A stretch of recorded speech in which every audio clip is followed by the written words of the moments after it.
pagbabago sa akin ng buhay. Ang dating buhay alam niyo po yung buhay natin na minsan ay nagagamit natin sa walang kabuluhan o para sa pansarili lamang o sa ating buhay o personal intention o kung ano pa man yung buhay dito sa mundo, mga kapatid.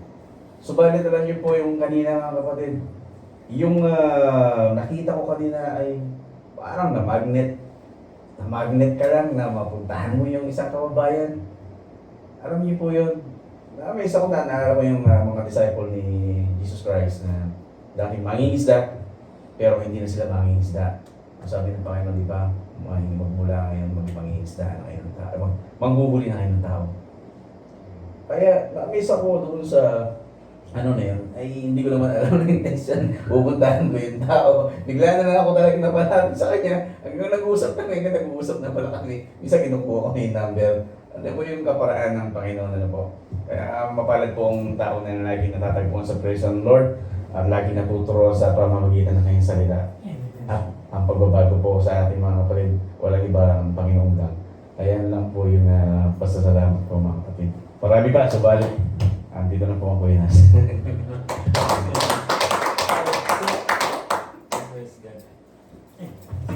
Amen? So, sino po yung... Amen? Kaya awit po mga kapatid. Nasa-support sila.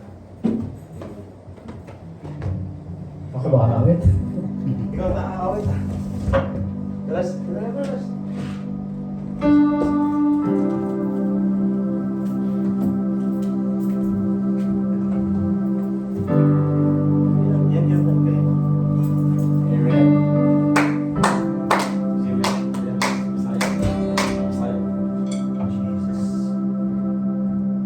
The Word of God said, there is no other name above all names.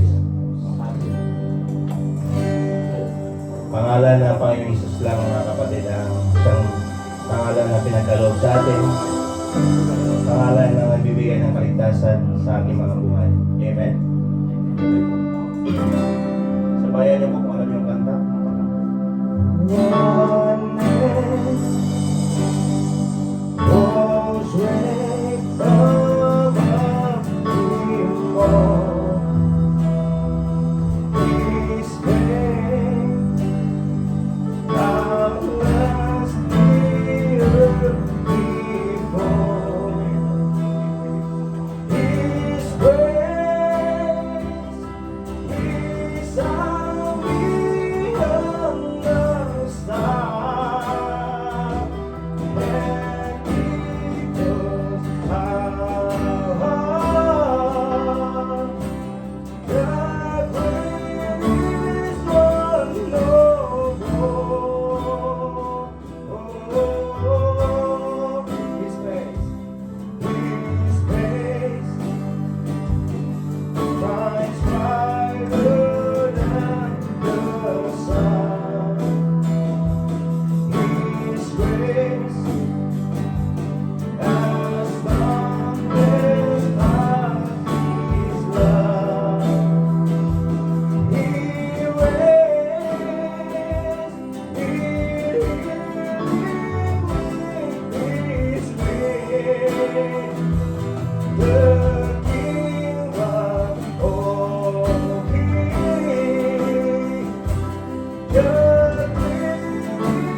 triumph of that cross. His power has traveled anywhere. Our life found in His name, the greatest name of all. Let our eyes see the King has come. Light of the world, reaching out for us. There is no other name. There is no other name. Jesus Christ our God. Oh, seated on high and defeated one. Mountains bow down as we lift Him up. There is no other name. There is no other name. Jesus Christ our God. Oh, the earth was shaken and trembled before Him. Chains will break as heaven and earth sing. Holy is the name. Holy is the name of Jesus. Jesus, Jesus. The earth was shaken and trembled before Him. Chains will break as heaven and earth sing. Holy is the name. Holy is the name of Jesus. Jesus, Jesus. Lift up our eyes, see the King has come. Light of the world, reaching out for us. There is no other name. There is no other name. Jesus Christ our God. Oh, seated on high and defeated one. Mountains bow down as we lift Him up. There is no other name. There is no other name. Jesus Christ our God. Oh.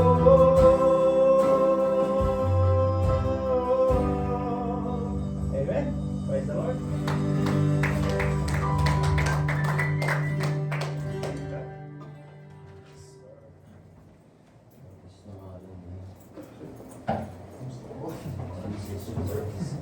Reserve.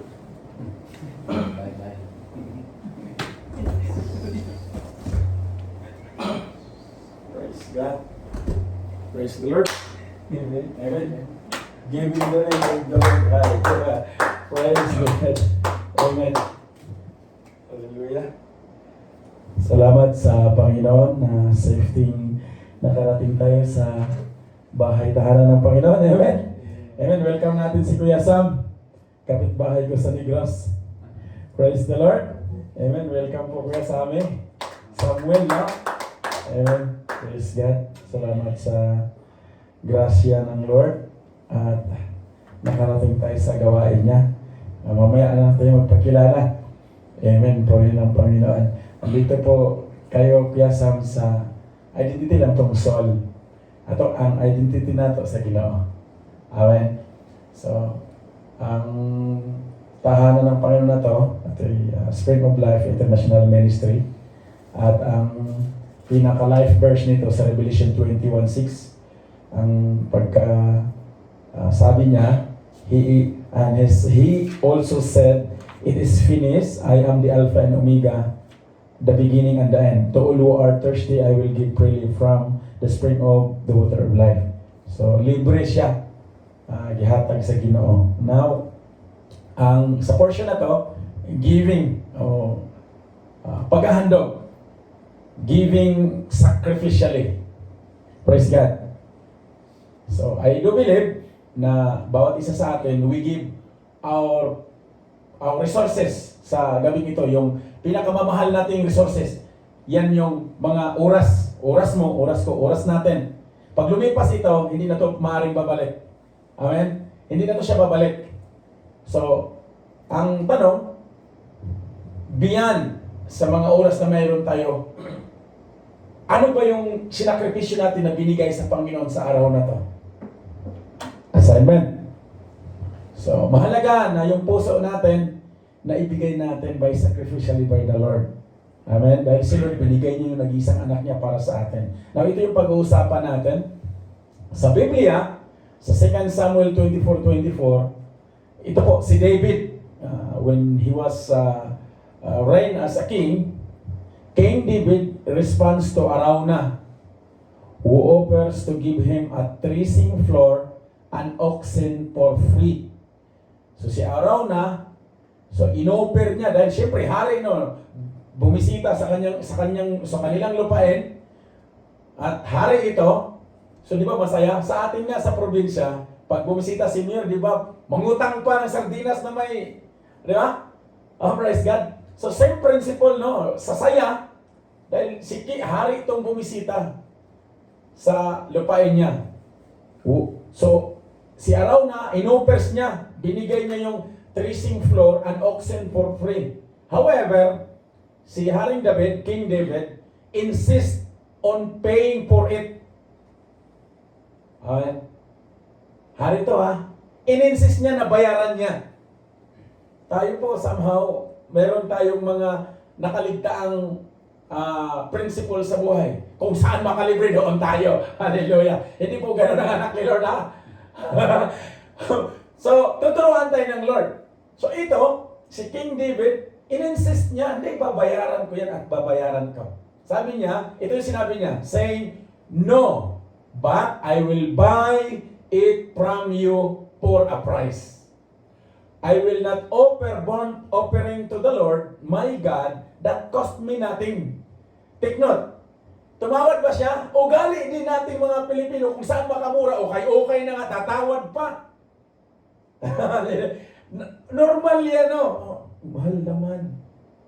Kaya nga, naaalala ko rin ng Panginoon. I remember this, it happened kaninang mga alas 11, napadaan kami sa tindahan, kasama ko yung contractor namin na supervisor. Sabi ko sa kanya, bibili tayo ng tubig.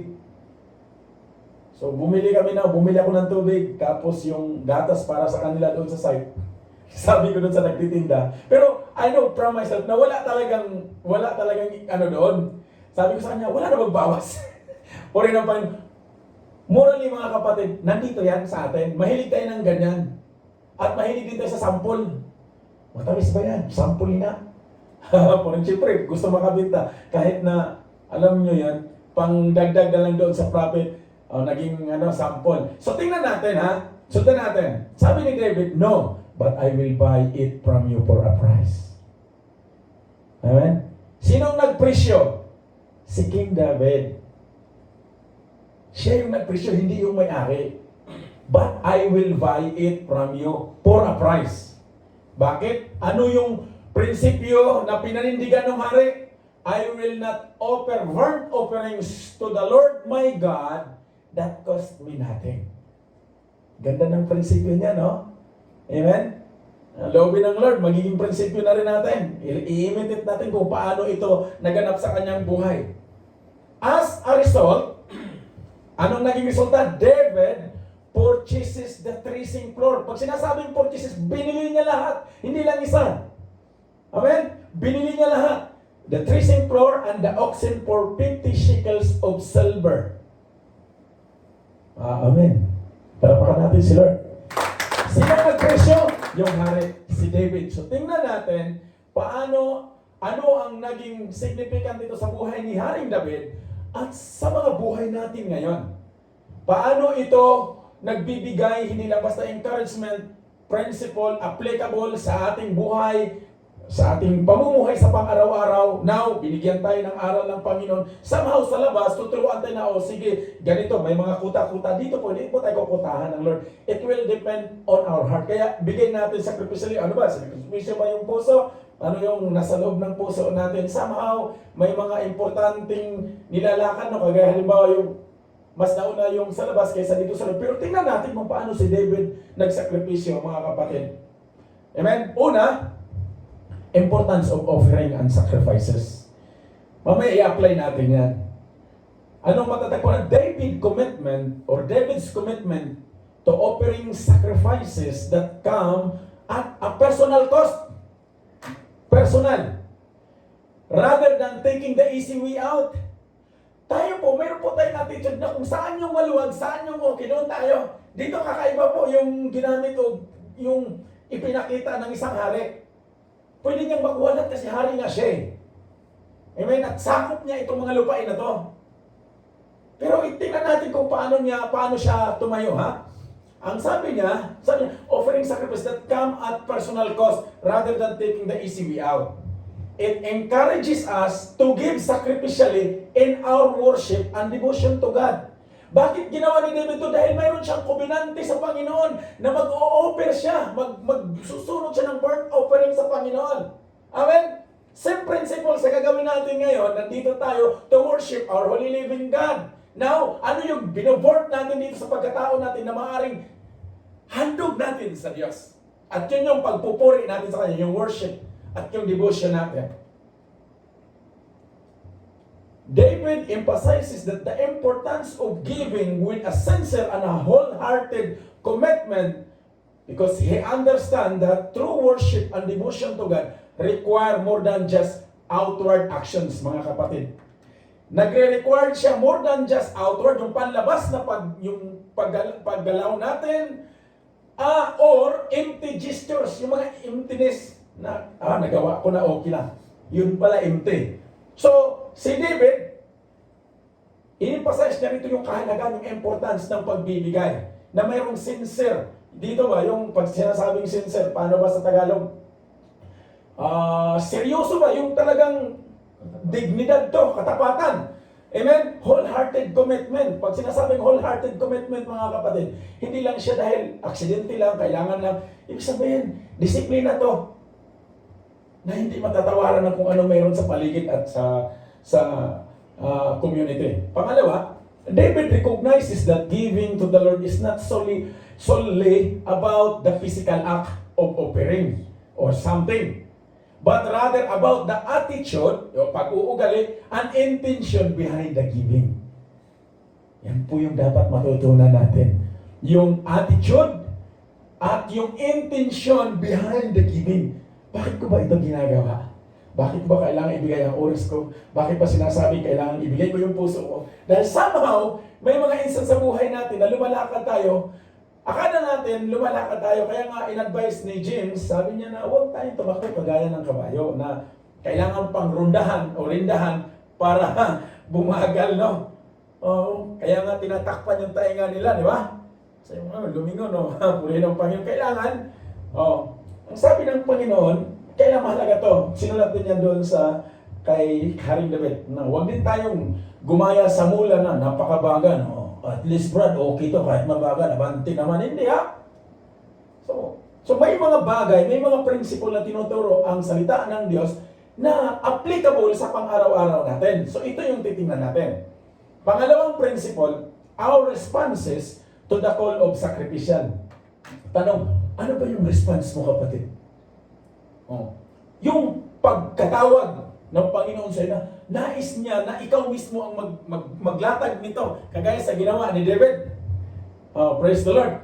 This principle teaches us to give sacrificially, going beyond our comfort zones, and giving something that has value and significant to us. Paano po to? Ganito.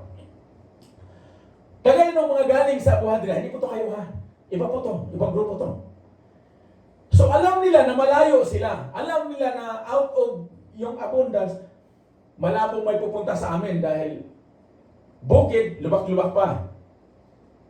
So nagkaroon sila ng pag-uusap. Somehow sa kanyang mga puso, somehow may sitwasyon na dumating. So ang sabi dito, principle teaches us to give sacrificially. Going beyond our comfort zone. Kahit na yun yung comfort zone ng mga kapatid na yun, bumaba sila. Amen? Palakpakan natin si Lord. Halimbawa lang po ito, ha? Praise the Lord. So ibig sabihin, lumabas ka sa comfort zone mo. Ang tanong, ano ba yung comfort zone natin sa buhay natin? Somehow na kumakain ng maraming oras sa kamay natin, na ginagawa natin pang araw-araw, akala lang natin, o we assume na routinary siya, pero yun pala, ito pala yung comfort zone na hindi na tayo nagamit o hindi na tayo natagpuan para kay Lord. Naging para na lang sa sarili. So, giving something that has value and significance to us. Yung pagbibigay mo, pagbibigay natin, pagbibigay ko, kailangan magkaroon ito ng has value and significance. Yung bang tipong hindi makakalimutan dahil may value siya. It's not about the amount. Gaano karami, ilang sako ba yung palay niyang binigay? Hindi yun eh. Ang pag-uusapan dito. Amen? Na hindi makalimutan. Malayo pa namang eleksyon. Sa atin kasi, pag eleksyon, maraming bigay. Tapos sa eleksyon, makalimutan. But somehow, tinuturuan tayo ng Panginoon kung paano ito maging reflection at applicable sa ating mga buhay. By emphasizing the need for a sincere and wholehearted commitment, David acknowledges that giving to the Lord should come from a place of genuine love. Amen. Di ba, pag genuine ang pagmamahal natin, yung may bahay na lahat na wala ka namang binata, may bahay. Di ba, genuine ang pagmamahal, kaya mo siya pakakasalan. Tingnan natin mga kapatid. David acknowledges that giving to the Lord should come from a place of genuine love, genuine gratitude, and genuine reverence. Amen? Palakpakan natin si Lord mga kapatid. I pray na there is something new na ibigay si Lord. Hallelujah. In addition, it is not enough to simply go through the motions of give out of obligation.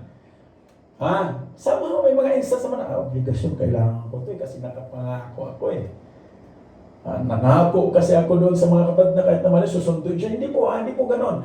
It's not about obligation. Yung saya sa puso natin pag ginawa mo siya. So, ang response po, it is not enough to simply go through the motions or give out of obligation. David's declaration encourages individuals like us today to examine our hearts to ensure that our giving is motivated by a deep devotion to God. Gusto kong makilala yung Diyos na kinuwento nila. Gusto kong marinig yung mga taga-roon na pinapasalamatan ng Panginoon. Pwede ba yan? Amen ba yan? Hallelujah! Pero pagka-chismis, takpan na natin yung tenga natin. Somehow mayroon tayong mga attitude na pagka-chismis doon tayo. Talagang linaw nung tayo na. Dudugtungan pa. Napag-usapan nga namin sa sakyan radyo puwak yung balita, yung magandang balita, may bawas. Pag yung masamang balita, may dagdag. So, pero hindi taga rito yun. So, hallelujah, matagal lang nawala yun, natirador na yun. Kasi, napuri ng Panginoon. So dito, ang sabi ni David's declaration encourage tayo, minumotivate tayo, bawat isa sa atin na, let's examine our hearts today. Examine natin si Haring Puso. Puso, kumusta ka dyan? Tingnan nyo, pagkasamama ang loob, di ba, apitado ang katawang loob, hindi mo na makausap. Kahit magkabanggaan. Di ba? Somehow, maraming dapat ayusin sa pagkatao natin, lalo sa puso natin. Kaya kailangan natin si Lord dahil siya yung mayroong power na o kapangyarihan na maayos tayo. Kaya nga, let's give our hearts to God. Kaya nga, si David dyan, sa Psalm 119 verse 11, sabi niya, I have hidden the word of God in my heart so that I may not sin against Him. So, tinago ni David, sabi niya, tinago ko ang puso, ang salita ng Diyos sa puso ko para hindi ako magkasala sa Kanya. Amen? Susunod po lahat siya. Motivated by a deep devotion to God. Hallelujah. David's understanding, yung pangunawa niya, that giving to the Lord should be a sacrificial act. Amen? He recognizes that true worship involves giving something of value and significant. Ano ang binabalyo mo ngayon, kapatid? Na ayaw mong mawala sa mata mo, sa kamay mo. And what is the significance of that? Na maaaring may mabago sa disiplina, sa pagsunod, sa pakikinig sa salita ng Panginoon. Sabi niya dyan, rather than simply offering what is easy or convenient. Madalas po, tayong mga individual, doon tayo lagi sa simple at convenient. Kaya ang tawag niyan sa Pilipinas, convenience store. So wala pong mananampalataya na nasa convenient lang. Pag convenient, okay. Tandaan natin mga kapatid, na lahat na meron tayo, pag-aari ito ng Diyos. He don't want these things, but He want our heart. Kailangan niya ito mga kapatid. Bakit? David's declaration emphasizes the importance of giving with a sincere and wholehearted commitment, demonstrating a willingness to make personal sacrifices in order to honor God. Bakit ko ginagawa ang pagbibigay? Dahil i-honor ko sino? Hindi si Mayor, ha? Si Lord. To honor our holy living God. Kailangan i-demonstrate yung willingness at personal sacrifice. Amen. Pangatlo, being in a genuine relationship with God. Now, pagka genuine yung relationship natin sa Panginoon, hindi man dyan sa katabi mo, hindi man sa ibang tao, pero ito yan. David's emphasis on sincere and wholehearted giving reflects his understanding of the nature of God. So, yung nature ni Lord, binigay niya yung nag-isang anak niya sa atin. He recognized that God is not interested in superficial displays or devotion or empty offerings. Hindi po interested doon si Lord. Ano ang nais ng Diyos? Instead, God desires a genuine relationship with His people. It is you and me. Built on love, built on trust, pagtitiwala, and built a heartfelt worship. Amen? Ito yung tinuturo sa atin ng Panginoon. David's declaration serves as a reminder that our giving to the Lord should reflect this understanding and be reflection of our genuine commitment to Him, mga kapatid. Now, in conclusion, church, these principles remind us to give to God without holding back. Huwag kang magbigay na, para bang sa amin kasi, Bisayain ko, hantakan ba? Yung 3 coins, gaganon yun. Pagka nahari lahat yun, naging ulo lahat yun, so kung 10 piso yung itinaya mo, madodoble yun. Wala pong ganon, ha? Mga kapatid, we need to understand something that there is principle hidden by the Word of God na binubuksan niya to those people, to those individual that are willing to obey, that are willing to commit and trust their life to God. And I pray na tayo yun, mga kapatid. Amen? Nandito, sa loob na to. These principles remind us to give to God without holding back, trusting in His provisions. So, ipagkatiwala natin, pag sinasabing provision, yung mga natatanggap natin monthly, araw-araw, kalakasan, those are provisions. Yung mga nakakain natin, those are provisions that we are free to extend or ma-extend ni Lord doon sa mga pinagkukulang o yung mga sitwasyon. May mga sitwasyon. That's why we pray. At obeying on His commandments. Ano po ang commandments ng Lord? It is written in the Word of God. Love your neighbor as you love yourself. Love your enemy as you love yourself. That's the purpose of this life. Now, by applying them in our life, we can experience the joy and blessings that comes from giving wholeheartedly to God, mga kapatid. Pag i-apply po natin ito sa ating mga buhay, mararanasan po natin yung totoong o genuine na kagalakan at pagpapala na kung saan nagmumula sa pagbibigay ng buong puso sa Panginoon. Di ba pag nagbigay ka, masaya ka? Tapos may marinig ka, mapalad ang nagbigay kaysa tumatanggap. Praise the Lord. Hallelujah. Subukan mo magbigay na nakasimangot yung puso mo, parang hindi ka makatulog. Yung gano'n na lang ba? Yung guys, umaga na pala. Pero pag masaya ang puso, mga kapatid, I'm telling you today, uulitin at uulitin mo, gagawin mo. Why? Because you're inspired by the Holy Spirit. David emphasizes the importance of giving with a sincere and wholehearted commitment to emphasize the significance of true worship. Amen? Hallelujah. The depth of our relationship with God and the need for genuine devotion in our giving, that's what our God need unrequired for us today. Tayo po ito ngayon, mga kapatid. Amen? Hallelujah! So, ang required ni Lord sa atin is kailangan genuine yung devotion natin sa Panginoon. Umpisa natin ngayon, mga kapatid. Let's start tonight sa ating mga buhay. It's not about na, sila din pala naniningil ng pera. No, it's not that way. If you're inspired, you're blessed by the Lord, kaya ka in-inspired, in-encouraged ng Panginoon to give something sacrificial on you today because you are already been blessed by the Lord.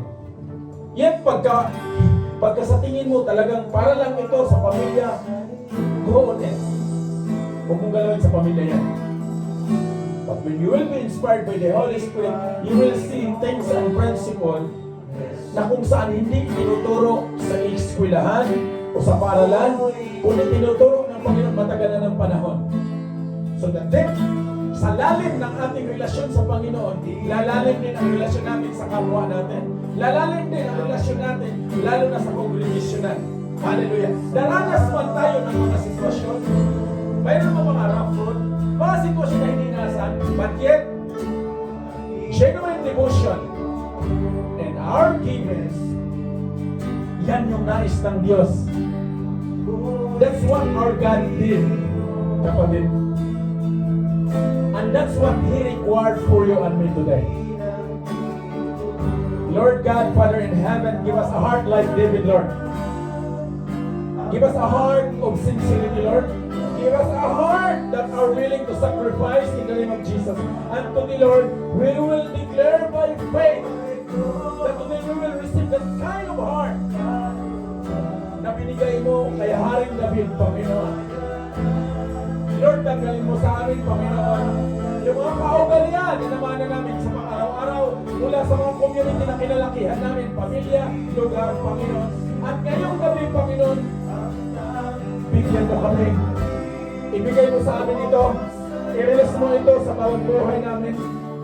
I-release mo sa kongregasyon na ito, Panginoon. The genuineness of giving. How to honor you, Lord. Gamitin mo ang bawat isa sa amin. Hallelujah.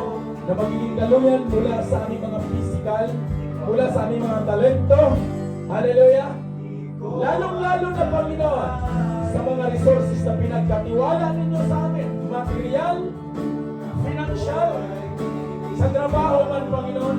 Right now, Lord, I pray and I reaffirm to you that these church are willing to get out in its comfort zone at matututo kami, Panginoon, to acknowledge, hallelujah, matuto kami i-acknowledge, Panginoon, ang urgency ng nais mo sa aming mga buhay. Lord, tanggalin mo ang mga ginagawa namin behind the scene na kung saan hindi nakakalugod sa inyo, Panginoon. Mga luho na hindi naman nakakatulong. Mga bagay material na kung saan hindi naman namin kailangan. Tulungan mo kami, turuan mo kami, Panginoon. Doon mo kami ilagay sa sapat, siksik, liklik at umabang. At pangako mo yan, Panginoon, sa bawat buhay, bawat isa sa amin. Lord, patuloy mo i-bless ang gawa ng aming mga kamay, ang aming mga trabaho. Lord, patuloy mo bigyan kami ng kalakasan, physical, na magpapatuloy sa pang-araw-araw, lalo na habang nandito kami sa bansang ito. Train us well, Lord, by faith, that we will be a good steward sa lahat ng pinagkatiwala ko, Panginoon. Ang aming mga trabaho, ang aming mga pamilya, ang iglesia ng Panginoon. And right now, Lord, let the heart of David, Lord, reign in the sanctuary of yours, Lord. Reign in this church of yours. Right now, Lord, continue to clean up your church. Lord, tanggalin mo, Panginoon, ang mga hindrances sa bawat puso namin. Kaya nagkaroon ng delay ang mga pangako mong biyaya at pagpapala sa aming mga buhay. Right now, Lord, a broke work of Satan sa bawat buhay ng bawat isa. And right now, this is the declaration. Hallelujah! Lord, ang lahat ng kayamanan mo, Panginoon, na pinangako mo na sa mga huling araw na to, Lord, ipagkakaniwala mo ito, isasalin mo ito sa mga mayayaman ng mga anak. At yung mga hindi marunong humawak, Panginoon, na nami-steward nila, ang biniyaya mo, Panginoon, Lord, unti-unti mo itong isalin sa iyong mga anak, sa iyong mga lingkod. Right now, Lord, release the floodgates of the heaven for this church to encounter, hallelujah, the true living God. Hallelujah, like David encountered God. Hallelujah, he did not give any offering that it cannot give something to him, O God. Hallelujah. Na pinakasakripisyo mo. And today I pray, release us, Lord. Release us those bandages, Panginoon. Hallelujah. Nang sa gayon, Lord, marilis din, Panginoon, ang pinangako mo sa bawat isa sa amin. Lord, salamat, Panginoon, sa kongregasyon na to. And Lord, salamat sa pinagkatiwalaan mo sa financial aspect ng iglesia ito, Panginoon. Na kung saan, Panginoon, ito ay gagamitin para maabot yung mga kaluluwang nangangailangan pa ng yung mga mayayamang pangako, Panginoon. Kaligtasan na hindi natitigil sa isang iglesia. Bagkus, Lord, ito ay dadaloy. Hallelujah. Lord, ang sabi niyo sa inyong salita, the harvest are plenty, but the workers are few. Tonight, Lord, I pray that you preserve this church. Hallelujah. Na mapabilang sa mga manggagawa na pinagkatiwalaan mo, Panginoon, mula sa lahat ng resources, financial man ito, Panginoon, physical talent man ito. Salamat, Panginoon, purihin ka ng ilang kasalan. This I pray, in the name of the Father, in the name of the Son, in the name of the Holy Spirit. Church, learn to trust the Lord. Learn to submit your will to the very will of God. And that's the message of the Lord in Jesus' name. Amen. Amen.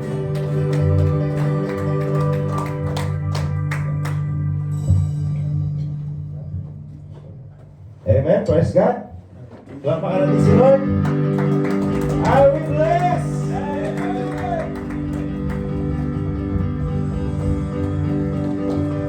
Praise God.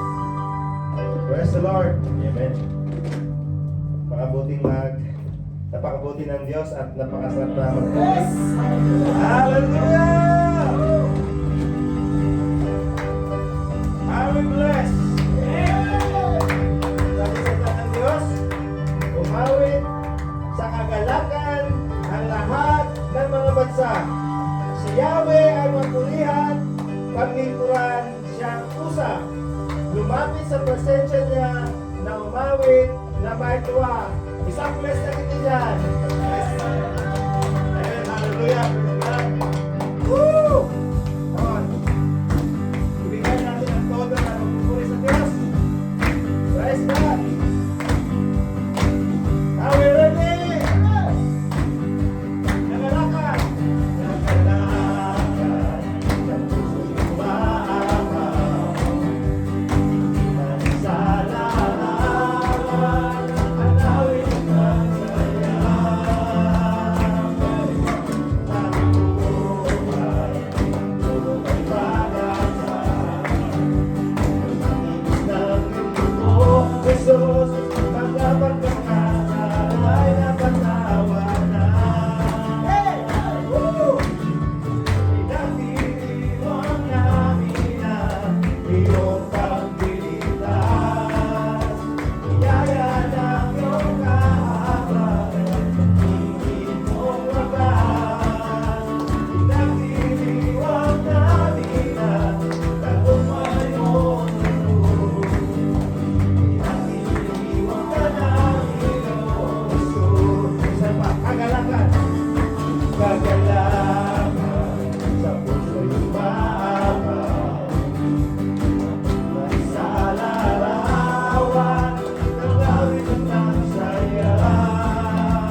Hallelujah. Hey! Hallelujah! Come on, Charles. Hallelujah! Hallelujah! Thank you, Lord. Thank you, Jesus. Sabi sa salita ng Diyos, siyang nag-aangat ng pagkukup sa katastaasan at nanatiling sa pagkalinga ng makapangyarihan ay makapagsabi kay Yahweh, muugkot kanlungan, ikaw ang aking Diyos, na tangi kong pinagkatiwalaan, sa panganib at bitag, ikay kanyang ililigtas, at kahit anumang matinding salot ay di ka magdaranas.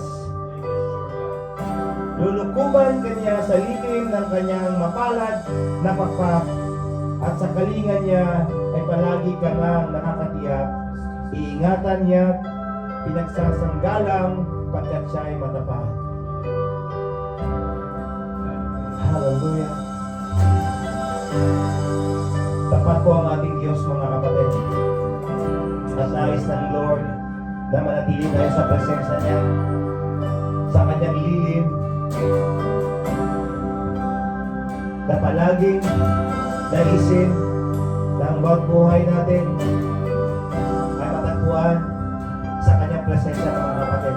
At ito yun ngayon, mga kapatid, na kung saan sabi ng Lord na 2-3 magatipo na dito siya sa kaligitnaan.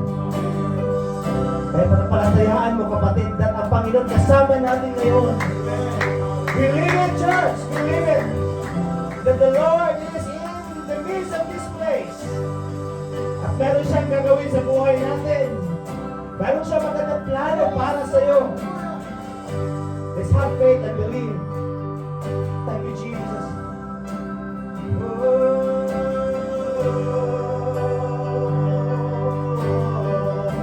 Lord, we believe that you are here.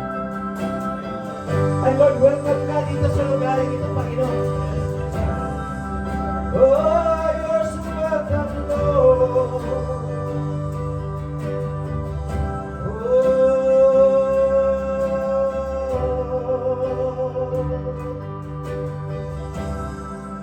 Maghandog kami ng papuri sa'yo.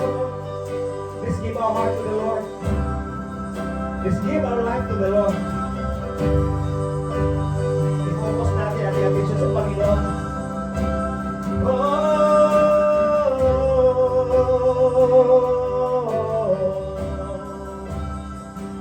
Thank you, Jesus. Thank you, Lord. Sa gabing ito, nakasama ka namin. Thank you, Lord. Alam namin, Lord, na nananagumpay kami. Dahil kasama ka namin, Panginoon. Thank you, Lord. Thank you, Jesus. Holy Spirit, touch every heart. At nais namin ay kay aming masumpungan. At nais namin ay kay aming maranasan. Ipuin mo ang aming mga puso sa gabing ito, Panginoon. Panginoon, ang nais ko, kagandahan mo ay pagmasdan, ang pag-ibig mo sa aking tugon. Kailanman ipapabaya sa iyong laman at tataguan sa iyong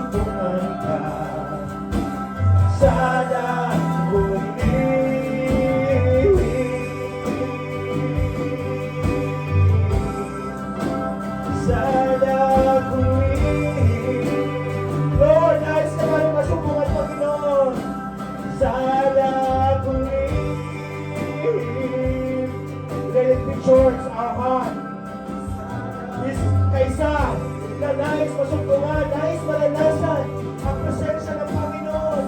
Oh, sana kumili.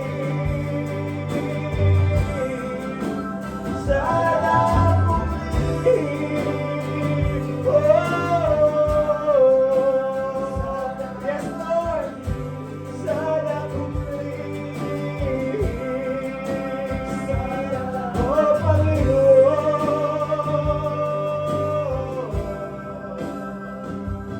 Panginoon.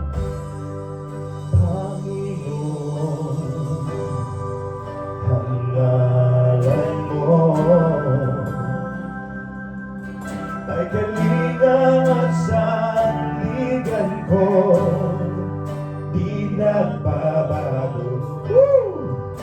Pangako mo, hallelujah, salita mo'y panghahawakan sa'yo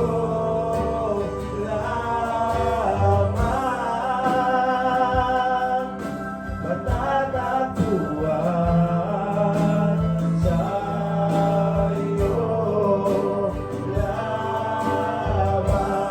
Come on, church, sabay-sabay tayo manahingin sa Panginoon. Hey! Mananatili sa iyong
Kuya Rupi, hallelujah. Ng Diyos sa buhay niyo. Pakabilis ng isang linggo, parang kailan lang nung naglaro kami ng basketball ng kuya. Ngayon ay, eto na naman kami at sama-sama, hallelujah, at may kasama pa, no, ang Kuya Sam. Kaya, talakpakan po natin ang ating Panginoon. Amen. Hallelujah.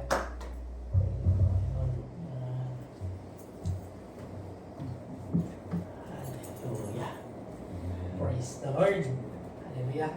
Kumusta po mga kapatid? Kumusta po ang isang linggo natin? Praise the Lord. Praise the Lord.